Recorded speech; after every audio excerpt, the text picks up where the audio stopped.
સુરત તાલુકા પંચાયતના આમ આદમી પાર્ટીના ચૂંટાયેલા પ્રતિનિધિઓએ ગ્રાન્ટમાં અન્યાય કરાતો હોવાનો આક્ષેપ સાથે આપના પ્રતિનિધિઓએ ઉપવાસ આંદોલન શરૂ કર્યું છે।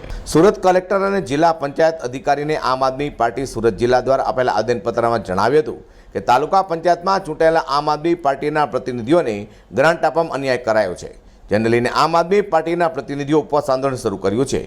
જેમાં આપના જિલ્લા પ્રમુખ બટુક વાડદોરિયા, જિલ્લા સંગઠન મંત્રી રોહિત જાની, કામરેજ તાલુકા પ્રમુખ સંજય રાદડિયા, કામરેજ તાલુકા સંગઠન મંત્રી ભાવેશ રાદડિયા તેમજ કામરેજ તાલુકા સભ્ય જેડી કથેરિયા અમરનાથ ઉપવાસ પર બેઠા હતા। અને ઉપવાસનો આજે ત્રીજો દિવસ હોવા છતાં જવાબદાર અધિકારીઓ દ્વારા કોઈ ધ્યાન ન આપી કાર્યવાહી ન કરાઈ હોય, જેને લઈને આવેદનપત્ર આપવામાં આવ્યું હતું। નમસ્કાર, હું ધર્મેશ ભંડેરી, આમ આદમી પાર્ટી સુરત શહેર।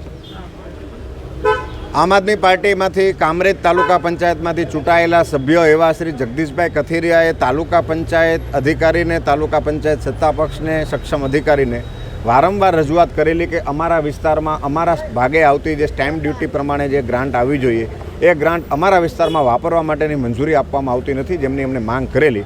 કારણ કે કામરેજ એટલે બહુ વિકસતો વિસ્તાર છે અને ત્યાંની ઘણી બધી સોસાયટીમાં રોડ, રસ્તા, ગટરના, પાણીના, સ્ટ્રીટ લાઇટના બહુ પ્રોબ્લેમ છે।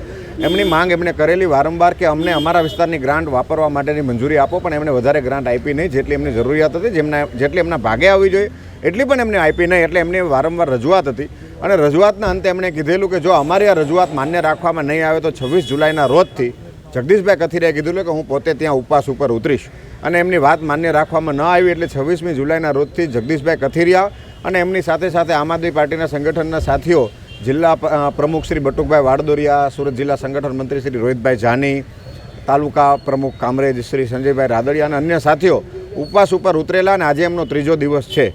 અને આ માંગ હજી જો માનવામાં નહીં આવે તો આવતીકાલથી આ તમામ ઉપવાસી સાથીઓ જળનો પણ ત્યાગ કરશે એવી એમની માંગ છે। અને એ રજૂઆતને લઈ આજે જિલ્લા વિકાસ અધિકારીશ્રીને મળવા માટે, એમને રજૂઆત કરવા માટે અમે આવ્યા છે। અને આ દરમિયાન, આ ઉપવાસ દરમિયાન આ ઉપવાસી સાથીઓમાંથી કોઈની પણ તબિયતને કાંઈ પણ થશે તો એની તમામે તમામ જવાબદારી સત્તા પક્ષની રહેશે અને તંત્રની રહેશે। એ માંગ સાથે એ રજૂઆત કરવા માટે આજે અમે આમ આદમી પાર્ટીની આખી સુરત શહેર અને સુરત જિલ્લાની ટીમ રજૂઆત કરવા માટે અમે અહીંયા આવ્યા છીએ।